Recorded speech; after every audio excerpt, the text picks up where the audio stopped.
Mishak says the Kanban board method will be the way to go for me from this minute onwards, exactly as explained. Thanks very much, Mishak.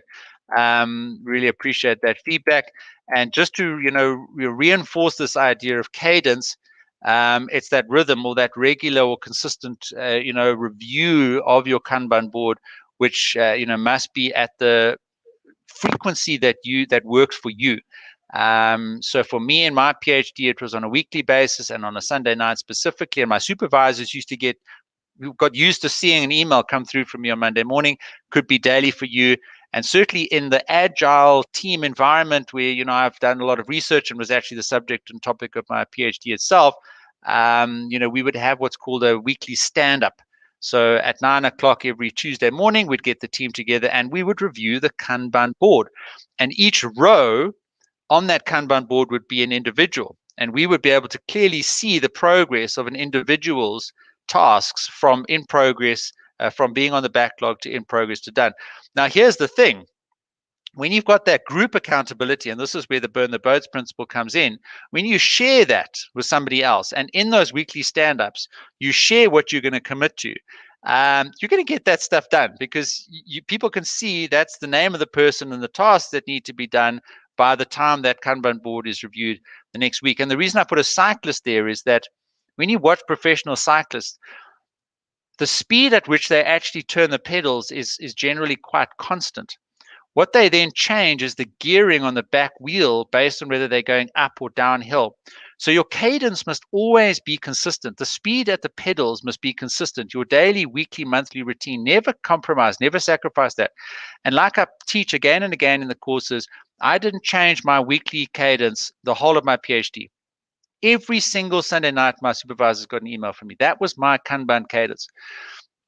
What does change is the uphills and the downhills, okay? And that's the calibration of how much you put onto your Kanban board. That's the calibration of how much time you have. Now, we all go through busy periods in our life. We all go through periods where, we know we're going through a tough time and, we have to change how much we think we can get done. But don't change the frequency or the cadence with which you review your Kanban board. Just change how much you put into your in-progress column. And of course, there are those fantastic weeks or days where you get a lot done. But recognize that those, that's the downhill for the cyclist, and they can gear down. And, while they're still pedaling at the same constant speed, the power transference from their pedals to their back wheel is going to be slightly less because things are just going really well for them. It's downhill, they're in flow, and they're making good progress cycling. But, in your context, it'll be in terms of getting your tasks. Louise, thanks very much. I appreciate that.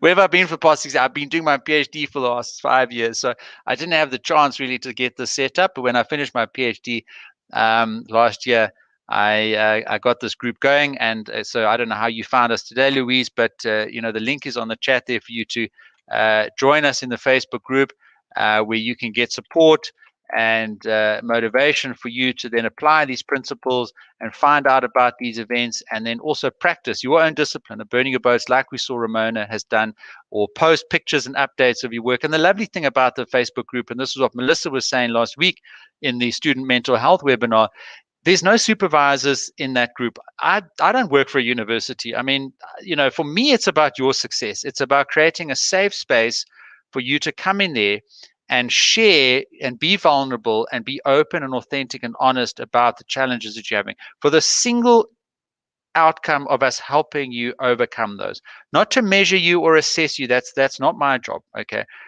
My job is to coach you and help you and support you. And we actually also have mentors in the Facebook group. So when you hop into the group, you can see there's a mentorship button.